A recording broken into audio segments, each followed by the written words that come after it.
point of view, having come back from that, what's Blitz saying in their ears in the break? What's he telling them? We can't repeat that. Oh, I know exactly. We can't. We can't say that on air. I heard what he was going to say. All right. That's it. I like this. I really like this. And all of the supposition that took place pre-draft has come true because the Naga has been banned. The question now is which other one is going to get banned? Is it going to be the Meepo?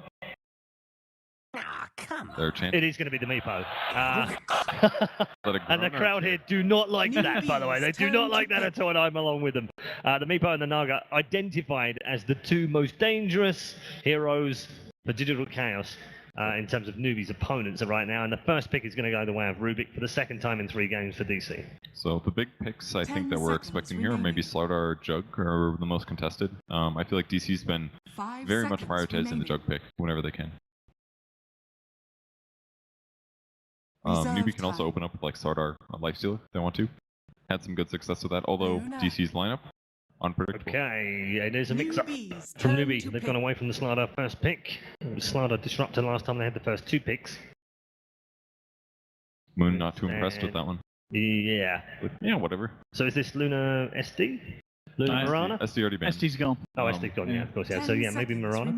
I like a support rather than a Mirana. You don't like it too early? Yeah, Mirana's... They don't ban it, so they want to pick it. Yeah, well, that's a clever way of actually getting rid of 3 heroes, isn't it?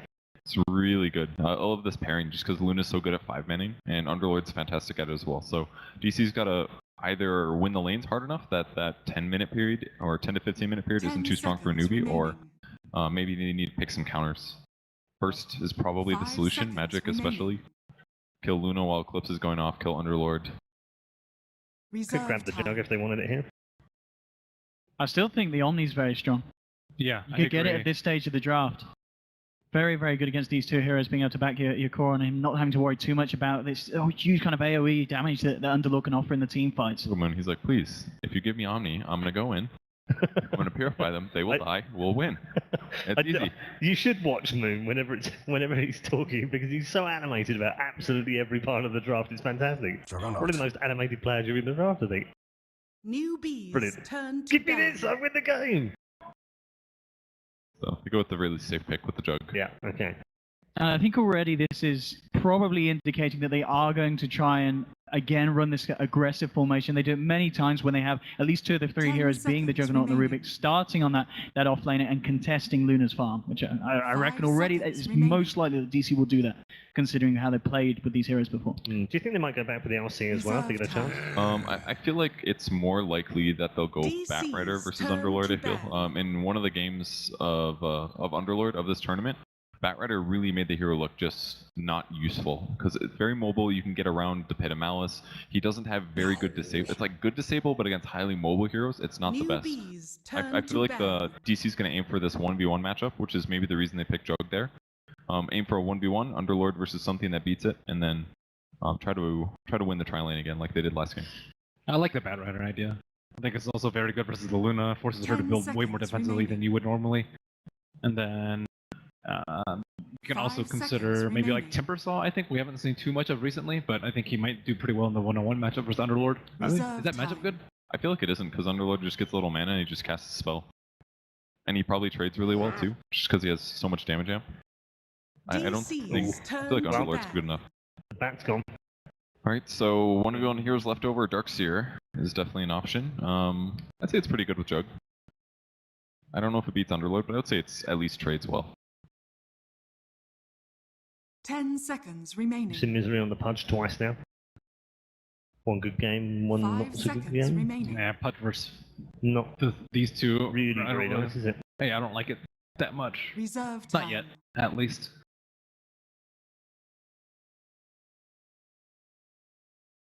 I think it's just safer if they grab a tri lane that's really reliable. They just need like one other disable type, or some other kind of disable, and Jug spin plus Rubik lift will kill just about anybody. I always like CM too, I think. Really? I don't know. She's been so... I think at the least it's way too early to pick her here. So they could roll with the Earth Spirit on the side of DC. I see what you did there. I feel like it's not enough damage personally. If NEWBIE gets ahead and they have a mech on Underlord, Earth Spirit doesn't have enough burst, I don't think.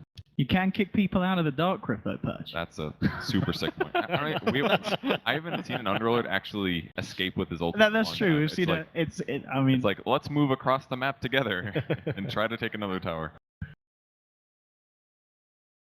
So, NEWBIE gonna be forced to take their pick here. I think they just go for really safe support. Even something like Benj, I think, would be really good. Don't they want some sort of way to deal with the Juggernaut, though? Right now, like, spins, True. no problem. Something with BKB Pierce basically is what they're thinking, I'm sure. Yeah, there's not that many supports that do that now that are popular. Instant stun is another solution. But again, picking it against Rubik, I don't think DC is too unhappy about that one. Yep. But mass team fight already. Digital Chaos kind of lacking in that area. But the big thing about the Sand King pick here is that all of a sudden their trialing is pretty crap. Like Sand King trialing, level 1 Sand King, it shouldn't be a very effective, especially with Luna.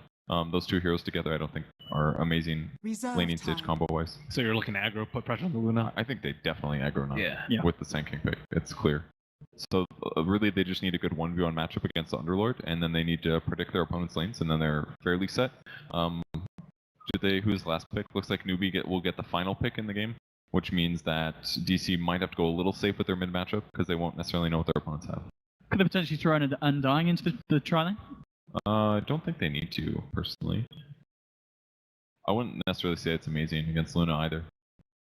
Yeah, it's a hero they like a lot, but it's more of like an aggro dual lane hero than it is a tri-lane aggro dual lane. Or aggro tri. I think they just grab something safe. It's a lot of magic damage. Not really sure what the solution is. Certainly taking the time here, buying right into the reserve. Pick up the starter, so could be Slar. This could be the misery starter, couldn't it? But very much so. Yeah. Yeah, absolutely could be. 100% pick rate in the grand final. All 3 games. 2 for NEWBIE, 1 for Digital Chaos. Gives them another really good disable option, and as long as Rubik's in range to lift somebody, they are super dead. So you're talking about 4 seconds of disable at level 1 plus like 400 some magic damage from Jug Spin. They have more than enough to win the tri-lane. Is there any way to ensure that the Luna doesn't get matched up against that lane? I mean, it all comes down to like smoking and TPing to lanes and putting wards down, I guess, right? Yeah. Or having a strong enough tri-lane that they're kind of dissuaded from doing that. I don't really see a support that can do that, though. I mean, for SCCC, it's any kind of hero that screams out to you. I mean, OD yet again is still there. Something that was banned out towards the end of the draft last game, and something that did do very, very well in game 1. I feel like it doesn't really fit into their lineup right now. Maybe I'm wrong here, but I feel like Quap or something would be way better. Yeah, I like OD that. Luna is like a lot of overlap in terms of late game potential, amount of farm that you need. The way the team fights work out as well, it would just feel weird with Underlord too, because you'd be banishing a guy, but then you would maybe it'd work. Yeah, Witch Doctor's is the safer way. So another tri lane is decent. Witch Doctor, Sand King, Luna. It's good disables. Pretty good right click. Yeah, and it can also kind of save Luna too. I like the defensive heal on the Witch Doctor. They don't have the Shadow Demon to save, so you don't want your Luna to die over and over the lane to like lift, spin, crush. Mm-hmm. I mean, their lineup is really good at 5 mana right now, with Witch Doctor, Underlord, Luna. That's for sure. If they get ahead, it should be a pretty clear-cut game. But I don't really feel that strong about DC's tri-lane right now. I feel like it's about even. DC has been shown to outplay in tri-lanes usually, but I feel it's all going to come down to the last 2 picks, I think. So Moon giving input on 1v1 matchups, I'm sure. It's not a terrible Legion game right now.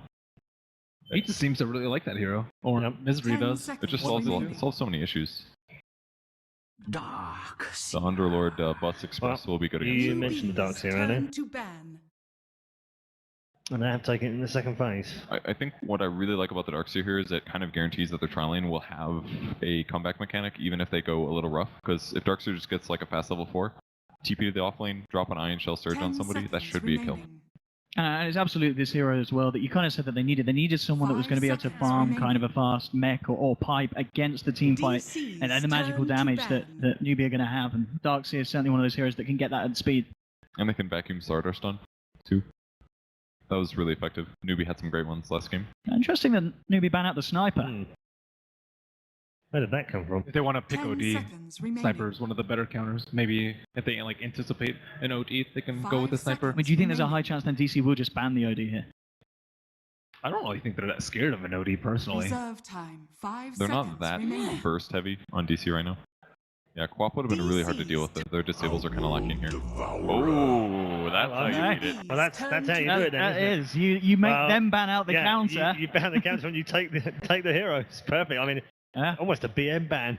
That's really good against NEWBIE too. They're pretty stun focused, Yeah. pretty single target burst kind of. This is it's kind of a reflection of the start of 10 seconds remaining. the pick bans when you've got the Naga and the Meepo banned and they took the Underlord from them. Going back to 5 SEC's seconds pool, remaining. let's see what TA I think is not very good here, but he What, has like played a lot. Invoker maybe Reserve time. for the Invoker Darkseer. and SF, I think he can also play. It's probably the best matchup versus OD of the three, Yeah, I like SF. I think that'd be good. unless they pull out something a little funky. Yeah, SF would definitely be the comfort. I mean, he's very good on the Storm, but a hero that's maybe not considered very strong at the moment in this I patch. haven't seen one. 10 No. seconds But remaining. SC's, he plays a mean Storm. So Yeah. as you said, Safe they're pick. comfort. Yeah, is the Shadow Fiend to finish off draft number 3. Thank you very much, gentlemen. We will be back at the expert desk, of course, at the end of game 3. But now, let's head over to our commentary team of Capitalist and Toby 1 for game number 3. And what a game to now start. Game number 3 of NEWBIE versus Digital Chaos. We're looking at a lot of team fight. We're looking at a lot of action. And NEWBIE, well, you're on the money cap. You're looking for the SF as a 5th pickup for that mid matchup, and we've got our wish. Yeah, I think between the two of us, we actually had those final bans and final picks pretty much covered. I think it was pretty easy for DC and NEWBIE to read each other and what was going to be happening here. And maybe this is going to be the first more even game. What got me so excited about game 1 and game 2, I love talking about 10 this, is when you seconds see, remaining. like, one team was very clearly ahead, right? But I don't necessarily 5 think seconds that it remaining. was the biggest stomp on either side. I think the other team, they responded in the best possible way they could in a lot of ways, right? Like strategically, I think that DC did what they had to do in game 1 to give themselves a chance. They had to do something kind of risky, and you know, it bought them a little bit of space. Same thing happened with NEWBIE in game number 2. So once we start actually seeing a more even game, a more even draft, a more even, or you know, early to mid game, we can actually really see where these teams match up against each other. For now, we'll get to focus on our early game as Misery as well as Kaka are going to play Ringer Ringer Rosie. Like ships in the night, they won't get to properly see each other. But this may just influence Kaka. Even if Misery shows himself, there might be a ward around. In fact, are they going to come back in again? Yeah, Misery isn't visible at all to U9 where he is, and he still hasn't planted down the Observer ward. This is something else we were tossing up. Like when you have this aggressive trial lane, the DC were kind of looking to get even from the first 2 pickups. We're looking at this. Vision is going to be so critical for them. Yeah, I think that Digital Chaos, like you're looking at that draft, and they gave away the Underlord. They do, I think they 100% knew what was going to be the picks. They grabbed Rubik. They're like, okay, Rubik's a strong pickup versus Luna, which they're very likely to get just because it's such a good core, and they also have that Underlord still out there. They're going to grab that hero as well. So I think they were probably thinking about, can we get this aggro tri-lane? The Sand King was taken away from them in the drafting phase, right? NEWBIE actually chose to 3rd pick it. And kind of blocked it away from DC, so we don't get to see that aggro Tron lane and that clear 1v1 that we saw from DC earlier, which is, I think, a big win for NEWBIE. I kind of told you that I think when you do this with the Underlord, right, and you are able to break the enemy team from going an aggro Tron lane and getting a strong 1v1, you're in a pretty decent advantage, because I think Underlord is probably the strongest offlaner out there right now. He's able to beat most 1v2s, and he's also, if you actually commit both supports as well as the core to trying to shove the Underlord out of lane, he's still able to jungle pretty efficiently as well. So it's like one of the few offlaners that just can always do something, and then he becomes super strong in the mid game. So it's this combination. He's like a Darkseer, but a little bit like steroided up, you know, like the sustain that is offered to him. He also gets the mech, but then it's just the combination of these team fight abilities as well as this big aura, and maybe the ultimate comes into play as well, that he just offers you that bigger boost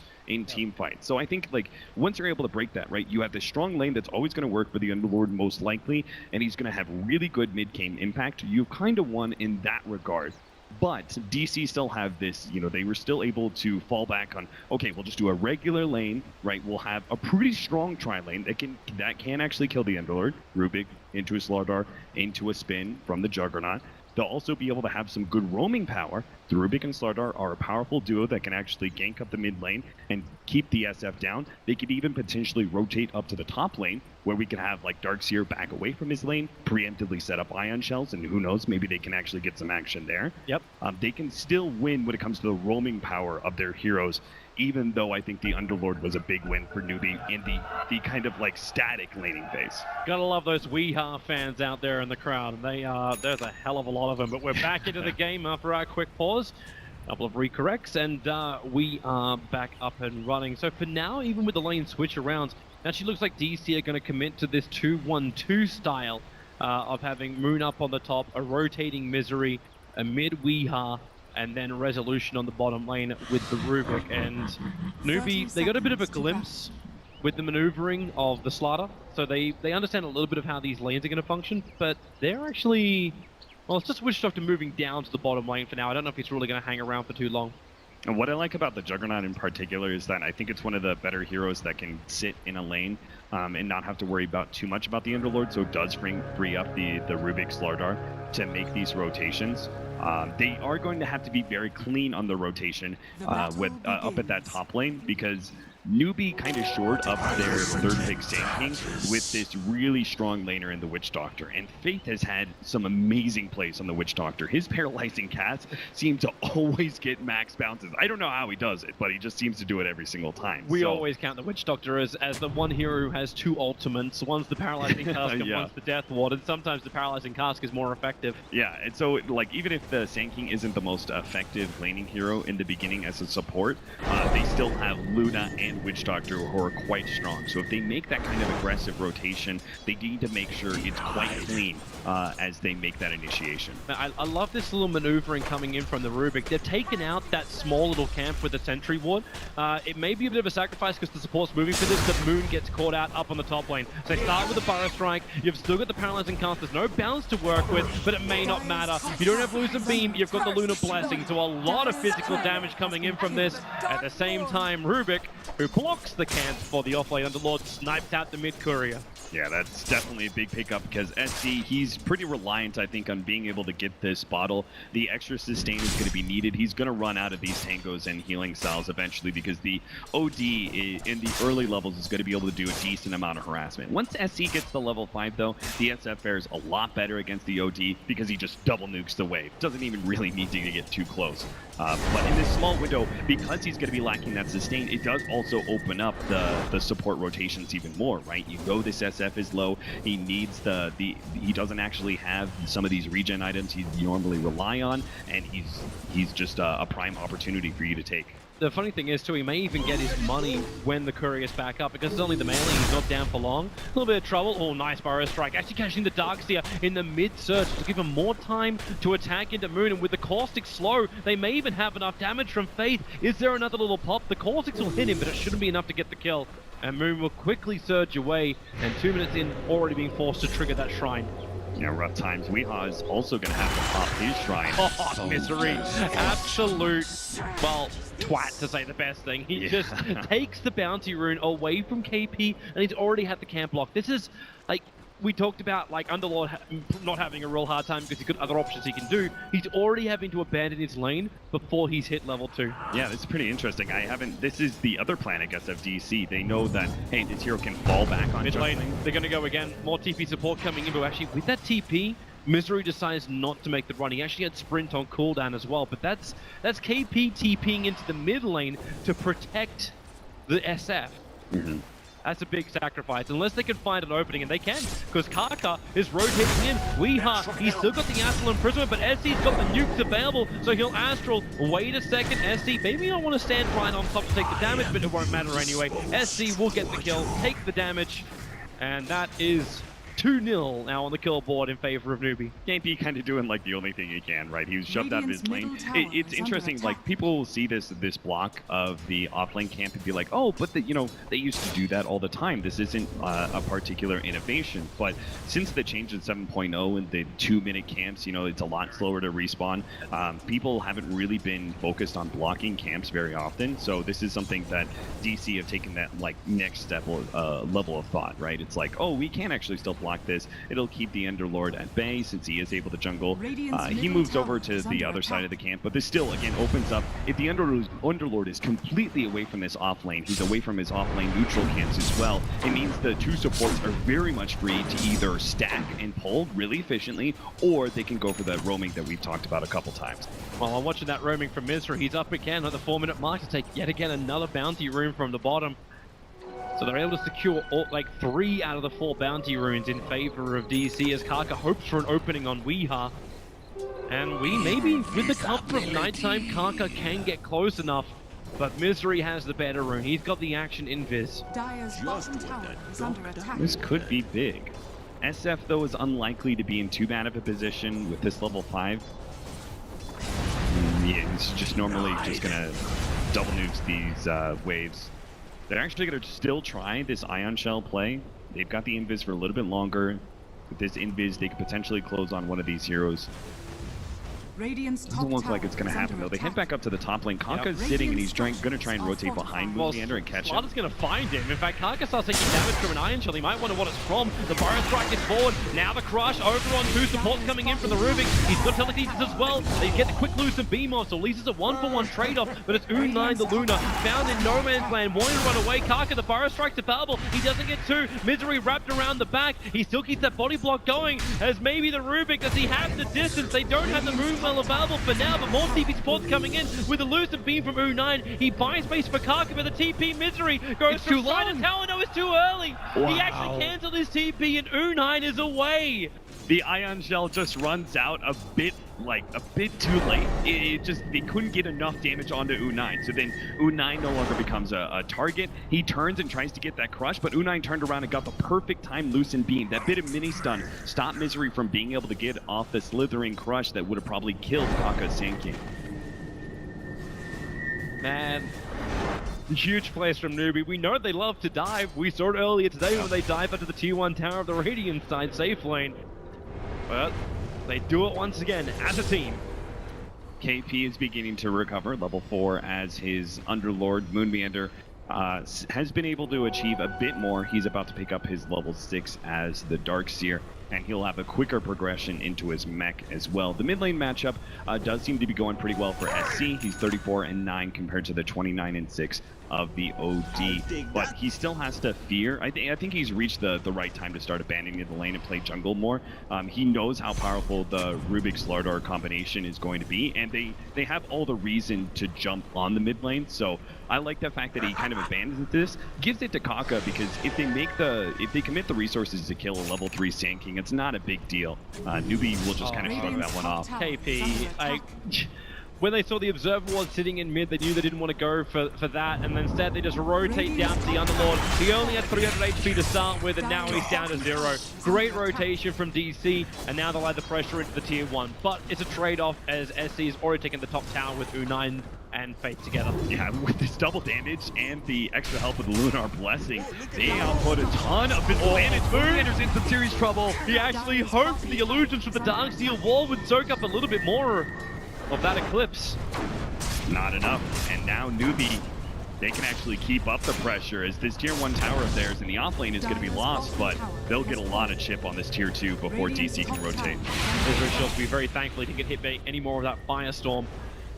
Managed to back out on very low life from the bot lane. Resolution fortunately has the necessary sustain because of the healing ward to be able to deal with any harassment that KP can put out. So again, DC can just leave Resolution in this bottom lane. It's a dead scenario, right? Because NEWBIE can't rotate their supports. That's the thing about their supports, is they're kind of bad at making these rotations. Kaka had some successful rotations early, but I think it was in part because he snowballed off the 2 kills on Moonmeander. He was able to get fast boots and almost had fast Tranquil boots. Those were a bit delayed though. And because of that movement speed advantage, his Sand King looked a lot better, but ultimately they're not heroes that are going to be able to gank a Juggernaut, right? No ward for you, Witch Doctor. OD comes and denies it in the mid. Also look at the quick fire of Wee. We know Wee's already been giving us the Vanguard Maelstrom build on the Invoker, but he's actually looking at one of the newly changed items, which is Rod of Atos. Ring around the rosy. He's trying to juke. He's got the ultimate. It's not going to happen. Omni side space. Oh, it bounced down the last one to the SK. SD's neighborhood. Resolution. Doesn't want to get in too deep here, but there's 5 heroes from Digital Chaos under this tier 1 tower. They're pushing back. They know the Eclipse is still on cooldown, so I think DC were trying to take advantage of that. Make a rotation, get a pick, and then they can easily take this mid-tier 1 tower. But unfortunately, looks like SC's nukes are enough to push DC back. That's actually so big for NEWBIE because they still had U9 as well as KP on the sidelines getting experience and farm. You're a 5-man committal when you don't get a kill and you don't get a tower. And we almost have that Helmet Dominator for U9, so he'll be able to have that extra presence around the map. NEWBIE making very aggressive rotation with this setup. I love how active they're playing him. They're just not just parking him in the mid lane. They're coming for Wee. SC, all he needs is that Burrow Strike to connect, and then the Razors will do the work. Hits once, then actually maybe with the one charge and the saving of the infused raindrops. Weeha, he'll defensive imprisonment. SC will see it. He's in range for the short range Razor. Oh, too early! They'll still hit him in the trees. The committal of the Death Ward from face just to make sure. But maybe Misery in through the rear. They don't have the shrine to trigger. We're seeing this build all the time. OD, I think Queen of Pain is another hero that really benefits from it. Having the strength treads and then being able to pick up an infused raindrop as well as a magic wand makes these heroes that are normally looked at as pretty squishy a little bit unnaturally tanky. And we saw that from that reaction. They definitely thought, oh, this is going to be an easy kill on the OD, but he almost got away. Almost, but almost wasn't enough. NEWBIE is still happy with that kill, and they're going to add that pressure now down to bottom lane. Just pushing it around, and Misery understands he has to slither himself away. This is not a fight he is wanting to take. I think this is fine for DC, though. I don't think they can get something in return. For now, the tier 1 tower mid lane hasn't taken that much damage. Fortification will buy some space and time for them to get that push going. What they're setting up is DC are making these rotations from the supports. They know NEWBIE are going to take this tower and then try and TP rotate to save their mid tier 1. But if they do that, they're going to be very much exposed because DC are just going to wrap real quickly, kill the first hero that TP'd in. So NEWBIE, they're TPing in. They're coming in with the help of the Pit Lord and back to the tier 2 tower.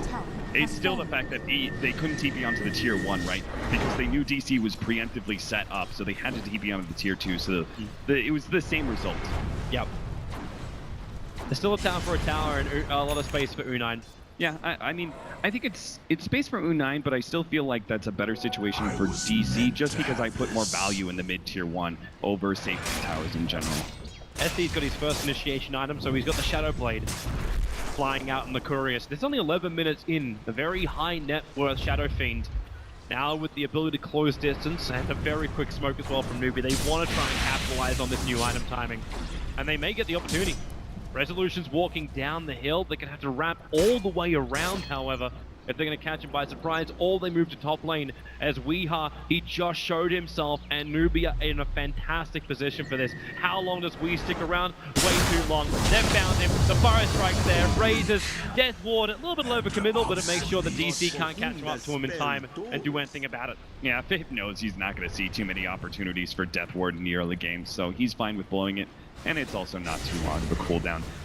Kanka, connecting with these ganks are pretty important for him because even if it's just the assist gold, he needs to start progressing towards that Blink Dagger. They don't have a hard form of initiation. That's the one thing about Underlord, is that because you're picking up this heavy sustain hero as an offlane, you need to make up for the initiation from your Omni Slash, it bounced back into the creeps! Another unlucky little bounce. He was pushing his luck on it anyway. At top lane, a lot of TPs coming in from DC. NEWBIE, they add the pressure, they force a reaction from DC, and now they back up to control. It's really remarkable how similar these lineups are, right? You have, in the mid lane, 2 scaling mids that are a little bit more glass cannon style for both DC and NEWBIE. Their offlaners, they both chose to pick up like more of the sustain, the early mech option, rather than an initiator, which means they had to make up for that by picking up 4 positions that get the initiation for them. Misery is much closer to his Blink Dagger, though. He is actually going to have his Blink well before the Sand King will, who's only sitting at 1,000 gold. Misery just just needs another 350 to be able to complete his Blink Dagger. They can start getting some really nice initiation, because his initiation won't have the same effect as having, say, carrying a Lifestealer or something, but he will have Ion Shell. That's going to be able to add quite a bit of damage to just that. And then presumably DC are going to be playing pretty 5-man behind that. So I'm interested to see how effective that's going to be, because at the same time he's about to pick up his Blink Dagger, you're going to have Pit Lord get that first mech timing. And that's what we're looking for from NEWBIE, that big 5-man group up. If DC want to fight, what happens when that regeneration, that sustain that comes in from just the presence of the Overlord kicks in? Yeah, and on top of that, you have Pit of Malice, which really halts any aggression in place. And then you kind of get stuck in this firestorm. You're thinking to yourself, we don't want to take a fight in this area, but you've kind of already made that commitment. So it's going to be the storyline where DC will have the first opportunity to strike, and they can actually set the tempo of this game, but there is equal opportunity for NEWBIE to have a strong reactionary force that punishes DC's move. Rod of Atos is now completed over on Weeha. Another one of those items which potentially can control up NEWBIE, but with Pit, with Cask, with Burrow Strike, all these things together and the sustain, I really want to see if DC find an opening more than anything else. Maybe that's when we look to see the vision that's currently on the map. For DC, they do actually have some really good defensive vision around their secret shop, as well as inside their own river, and one nice aggressive observer ward just on the upper side of the Roche pit. I'm feeling like these aggressive wards, there's just not enough up from NEWBIE, so DC, knowing how important this initiation is going to be, they're going to group up, they're going to go for the smoke. They're still going to try and, I think, show Weeha somewhere on the map, so it makes this, oh wow. They're actually going to try this. The question is, does DC realize it? They smoked in, we've got one little mud golem running inside the pit. Alright. Boils the whole thing. Kaka. Oh god, it's going to be so bad. He goes Weeha, Misery. He gets stunned. The Dark Seer wall is down with the Eclipse turns on with the Fire Strike. Already the Dark Seer is exploded and she gets the ulti off. Now they actually have the fight that NEWBIE was looking for with the Death Ward down. Only ulti will do some work, but not really enough yet. As Roshan is so low, they want to finish the job. The Darkseer wall is causing a couple of problems, not making more copies unless that's really just a farm it. The Aegis Immortal goes to SC, plus the kill on Roshan to NEWBIE. Oh man, I thought that was going to be really bad for NEWBIE. I thought they were going to get caught inside the pit. I'm not sure if Misery made the right call or not. Did you see what he did? He, instead of going for the really flashy, a lot of people would just tunnel in and they'd be like, oh god, oh god, oh god, I'm going to jump into the pit and I'm going to stun so many people. He instead saw Kaka, and I think, knowing that they were in the Roshan pit, I think he decided it's better for me to stun up this initiator who's going to be able to counter us. Our smokes are going to pop as we funnel into the pit, and Kaka is going to be able to get this really good burrow strike and potentially an epicenter off of that. So maybe it's better for me to be able to stop this initiating force instead of going for the big play inside of the pit. Obviously the fight did not go well for DC, but I have no way of knowing, right? If maybe it was a good call and it was just a bad fight in general. Maybe he jumps in and that's exactly what happens. A 2 or 3 man burrow strike comes out from Kaka. There was 2 people that made the same call, because Suxa was right on the same time. So the second that crush hit, the telekinesis connected, so they didn't actually get their full duration control on the SK. That's why you could quickly follow up into that burrow strike, and you're like, okay, well you crushed this target, but then he's already back in and controlling up the team fight. Yeah, who knows? Maybe if Misery lets Soxa be able to control the Sand King instead, telekinesis in, throws him away from the team, and then the rest of them funnel into the pit. Maybe that's a huge win for DC, and he just immediately take control of the game and keep NEWBIE on the back foot, because NEWBIE do want to start taking control somewhat. They've got this Luna strategy that can bully down towers so quickly. That is the one main difference, I think, between, I said DC's and NEWBIE strats are remarkably similar. I think the biggest difference is you have this sustain and kind of dead lane hero in the Juggernaut who's really hard to gank, and he's a powerful fighting force who offers you the healing ward. The Luna, on the other hand, a little bit squishier, but offers you a lot more offensive power, particularly when it comes to taking objectives. With the backup of the SF's physical damage, this team can just barrel through tier 2s really quickly if they get a lead like they just did off of that Roshan. A little bit of risk involved by NEWBIE, but it had so much reward available. Yeah, and that's the danger that DC knew could potentially come from him, and that's the reason why they were hoping oh, we just get an SK, we get a really good lane against the Pit Lord, you commit multiple heroes to shutting him down so you don't get that early advantage, you don't have that mech timing. Imagine if they did actually stay on top of that Underlord, then you'd actually have no quick mech, no space to even farm up that mech inside the jungle. That's the hard part, though. Remember, I was saying, like, you commit heroes to the Underlord and you try and shut him down, but ultimately this guy always gets his mech because he's just so efficient at being able to jungle, right? You just can't be everywhere at once. It's kind of like a Darkseer. You can only stall him up so much before he gets that big sustain item. Maybe if this was the old map of Dota, you could ward up a lot of those camps, but there's just so many of them just to bump through. It's impossible. So the only thing they could have done, which is what they did do, they warded up the camp close to the bottom lane, at least make that Underlord walk away. We're back into the game as the resuming is there, so Tier 1 tower will fall as we are underway. DC going to have to play... They're playing split game. Resolution's getting the Tier 1 tower on top lane, so they get some kind of trade-off here. Yeah, I think they're just going to have to protect their tier 2s on the side lane via heavy split pushing. This is so, like, the push is too hard. Even when you come in close, you then start bumping up U9. The imprisonment will be there. Paralyzing cast will cause a couple of problems. A lot of iron shells here. But 10 to pit him out. It holds him out. Resolution into the spin. Misery gets an amplification over on U9. They're all just backing up NEWBIE. A good reaction. Fade may be the casualty here, but his paralyzing cast is back off cooldown. He'll come out of the imprisonment. SC, what's he doing? He's going to be the first creep to start with. Fade, where's that paralyzing cast? It never comes out, and now you've actually got that Rod of Ethos route onto the SF. He gets up the hill. The pit is just KP creating space. He's out of mana. They don't want to fight now. Yeah, there's no reason to. They've got Kaka about to finish up a Blink Dagger, and he also needs to hit his level 9 so he can actually level up Epicenter and have that initiation opportunity. So I think it's much smarter for NEWBIE to back away from that engagement. In fact, I was even surprised they got close to the Witch Doctor. I thought they were just going to be like, all right, see you later, buddy. We're definitely not helping you out there. Because they do need to be careful. The Rod of Atos, it's easy to misjudge the range of this item. Like, it's a really good ensnare now. I think it's a great value item for the OD. It allows you to be able to have this extra catch that can, you know, just get the extra hero. If Misery gets a good initiation with his Crush, they kill one, then maybe Weeha's Rod of Atos into an Astral Imprisonment allows them to be able to catch two, similar to the way a Disruptor works. Speaking of initiation, that's the next place to look, is down towards the Rubik, who just picked up a smoke. And to team up with the Sladar's Blink Dagger, try and get Misery onto the front lines, get that quick pick, as NEWBIE might start to split themselves across the map, which they've been doing quite a hell of a lot. And in fact, SC is already coming back. He was crossing over the river, so it's more of just the efficiency farm TP back. But DC have to look for these openings, create a little bit of space, and let that OD continue to escalate.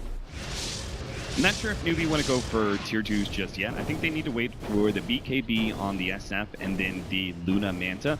They'll have really good... Got the vision, Blink Crush forward, going over on Kaka, but there's a lot of friends behind. Yeah. That's the thing, is NEWBIE always seem to be able to have these lineups that allow them to push out side lanes while still maintaining a 5-man vigil.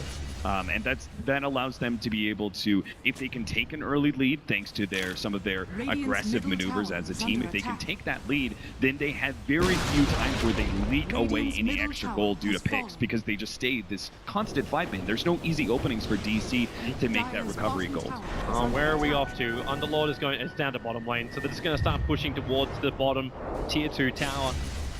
I love this little Sata, which is just hovering around with U9. You talk about that early pickup, but Slaughter can't even get his Corrosive Haze onto any hero. There's no big burst damage. Now Slaughter is in fact the one to get burst damage down. They commit the Eclipse, and Misery is toast. The Eclipse is going to be on cooldown for a while, so I think DC can still be aggressive, especially since they know the Underlord ultimate went bottom. Kaka's leaving. Taka is actually leaving. U9 has to start running back to the tier 2 He's got the Satyr Vanisher in place. And it sees DC's maneuver. Yeah, he was going to get out either way, but U9 just took that extra step to make sure he wasn't going to be caught by the rotation. Now this means, because of that failed movement by DC, it means NEWBIE's push at the bottom lane is going to be all the more effective. What's DC do? I think if they can't actually rotate bottom and save that, I think they just try and get as much damage on the tier 2 top in exchange. Well, we talked about how DC don't really, well, trade that well. At least with Resolution there, they can trade decently. But the damage coming out from SC at the moment is already over 200 each hit, and he's not even getting up to the extra talent tree levels. Yeah, they're committing like all 3 of their cores to taking this tier 2 tower. Meanwhile, NEWBIE took that bottom tier 2 without U9. He was just kind of like doing some ancient farming and general farm efficiency because he knows he's not needed. He just needs to make the best of the space that's created for him. And that farm efficiency is paying off. 6,000 golden experience is now the advantage for NEWBIE. So not a bad figure to have. 19 minutes in for a bit of a lower killer game than we're used to. 14 kills over the course of almost 20 minutes. This OD's feeling pretty lackluster. Sitting at only 8,200. He's got the Blink Dagger now, but maybe like he'll NEWBIE's feel a just little gonna bit more roll confident once he's got that second maneuverability item. Like having Blink plus Atos, finishing up the range item to have that full Hurricane Pike to go with the Dragonlance. Through the Dragonlance. See we've got the Manta pretty soon for U9, so the combination of Underlord and Manta Luna, these side lanes really should never be able to threaten a tier 2 tower again unless NEWBIE is making some sort of really efficient play. DC, what do they do here? Because they're not going to be able to really heavily split push. I don't think they're prepared to be able to defend their tier 2s, but then again, it is the last remaining tier 2. You can't give up shrines. You can't give up that critical map control this early on in the game. They're starting their TPs, but NEWBIE are all in position to fight this. They've got an Alpha behind him. The damage aura is just beautiful. Karka's got his range initiation. You got a lot of survivability on everybody, including that fresh soul impress the Underlord just picked up, and yeah, they let it go. Resolution adds a little bit of pressure to bottom lane, but unlike last game, he doesn't push very quickly. I think they were hoping NEWBIE would just make a mistake in their positioning, but DC didn't see one, so they were like, okay, we have to give up this fight, which means we have to give up shrines. Ooh, this play back into the top lane is interesting. Oh, the sentry wards are there for the forest right. They wind up, and Darkseer can't survive Misery. The BKB, SD got robbed. The Misery Scratch has no effect. The last attack Misery will do the work in a quick TP out. Not enough Triss to help. They get 2 kills and get away with murder. That was pretty cool. I like that so much. Like NEWBIE, they make this play, they like go for the shrine immediately Dark Rift, but they keep 2 of their heroes out of it and just keep this really surprising. Like I'm sure DC were like, wait, what? Where the 2 heroes are still in the top lane. They make the free gank in, manage to pick up the Darkseer as well as the Slardar and still get out because of this BKB. And you can see the reaction time. He's sitting there with a sentry ward. Yes, we're still 2 minutes away from daytime, so the vision was very, very tight. But still, Digital Chaos losing heroes like this now gives NEWBIE even more map control. DC, well, that's Moon TPing out to the shrine right behind KP. Yeah, he wants to stop this bottom lane push, and they want to maintain control of their jungle. They can't give up the shrine. Like I was saying, like they can't give up tier 2 because it just means the shrines start disappearing. Moon, they found Faith. He's more of a sacrifice than anything else. Faith trying to get that Maledict off in any kind of follow-up, and yeah, that ain't happening.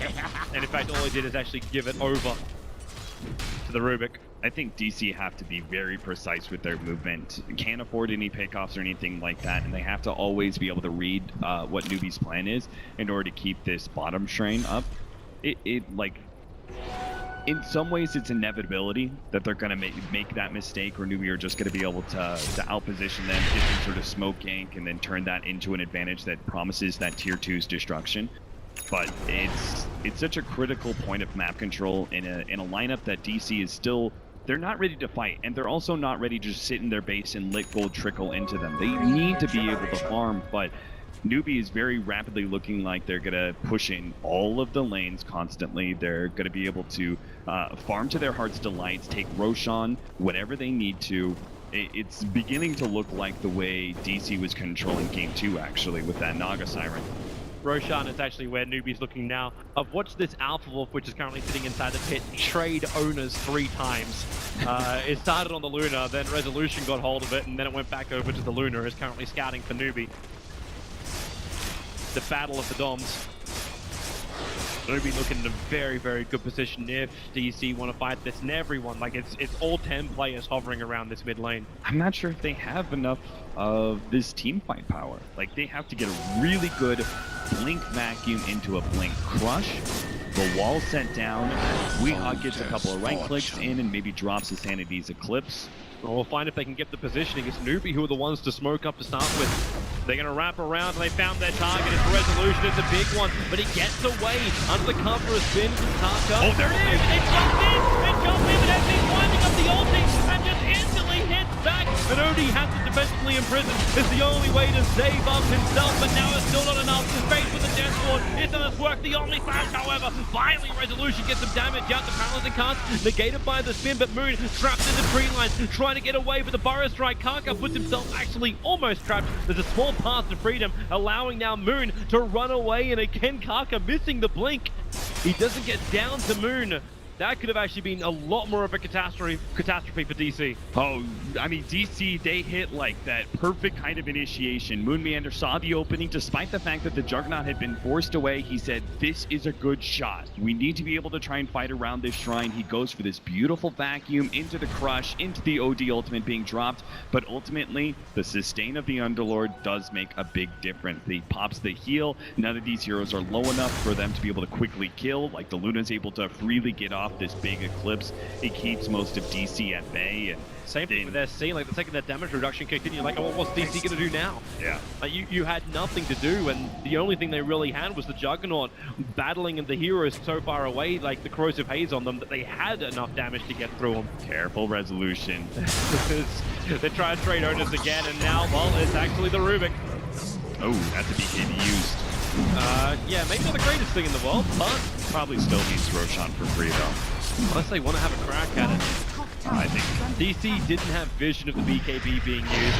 it's tough because DC is seeing like, okay, we do have to contest them, but similarly, it's an impossible task sometimes to contest them. They have to pick and choose their fights really carefully, like how they rotated up to that top tier 2 and then decided against it. They saw, okay, they're really well positioned, that they're letting SC just beat down the tier 2, we can't go for it. And then they also saw the opening around that shrine. It didn't work out for them, but it was an opening that they determined this is the fight we take.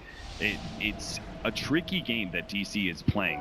You know, picking and choosing their fights like this, because split pushing is just it's not going to be enough. You know, they can't just play a split push game and be happy with that. The power of the Underlord allows you to be able to quickly 5-man into objectives and then still back up as a team. Because even if like DC try and force an engagement defending, you just pop your ultimate, go to that side lane that's being pushed in, and you've got some free chip damage at least. U9 was hovering around the top. Think he might have found an opening, but not quite. They'd have to bring a lot of help to him in the form of probably the Underlord's TP. No, it's funny, the last time that DC faced up against this Underlord, it was kind of a similar scenario. They did everything they could to be able to counter this hero, but then we saw, like they had this fight around the mid-tier 1 tower, that the Underlord was still so good that even though they got a really good initiation and everything, the Underlord made such a big difference in the team fights. And they even picked up certain heroes similar. I think they had both an Ursa and an OD, heroes that are able to provide extra sources of damage that are not reduced by the atrophy aura. You know, OD is able to obviously do a lot with his arcane orbs, and then Ursa had his fury swipes. Good ways around it, but they still need to survive long enough to actually get the damage off in a fight. And the Underlord is still only one piece of this very large puzzle that NEWBIE is. So DC, for now they're keeping the status quo. For now they're just staying on their side of the river, keeping the farm up, and they're waiting for NEWBIE to make the big play. But NEWBIE are starting to pull in more items. So you had that butterfly, which just got picked up over on the SF. Oh, wow. Misery. He's still going to get hit. The spin up. The SK is going to hit the ground in a second. With the spin, they push him down a little bit further forward with the 4-star. And it's just retreat now for DC if they can. The Burrow Strike again. Kaka goes in, loses the beam, defensive imprisonment. This guy is going to wait the time down. KP trying to catch the back line. SK will Burrow Strike up, but the attack from the SF still follows the through. Down the only side. They group up the back. The wall is good, but where's the damage? SC rips the ulti out, turns his attention over towards Weeha. It's a double kill for SC. They're starting to farm up the illusions in the wall. It's also time to move to the mid lane. A slight misread there. I think KP was a bit out of position. Resolution thought maybe I can actually just omni-slash this hero and then spin. As I kill him, I spin and run back and I'll just be able to get away. But unfortunately, the rest of NEWBIE were able to get there in time. All of a sudden, it's omni-slash. Pounces go deeper and deeper into NEWBIE's team, and that just kind of forced Moon Meander to make an initiation. But it's a difficult hold. OD detached with his buyback. He was the only person. Now she's Juggernaut's enough time to get the buyback. They don't jump forward. SD tried to stand his ground. Remember, he's got the Aegis, the BKB from Rune 9 triggers, and with a tower down, the Glaze will start to bounce. There's going to be a lot of damage going through the line for DC, especially when Kaka gets the Burrow Strike. Weeha is a dieback for him. You can say goodbye to Rubik. This SF is going beyond godlike to claim the mid-racks. And now with all the tier 2 towers down, you know what they're going to do? They're going to destroy it and actually get the GG call out from DC. Very efficient, very crisp from NEWBIE. I think DC learns a pretty important lesson. Last time they faced up against the Underlord, they got a 1v1 scenario and they had some pretty good heroes to be able to deal with it. It almost won out in that game. In a certain team fights, it looked pretty good, but ultimately DC did win the game. They felt comfortable. They're like, oh, we can beat an Underlord. Yep. Underlord was a really big factor here. The rest of NEWBIE also played really well.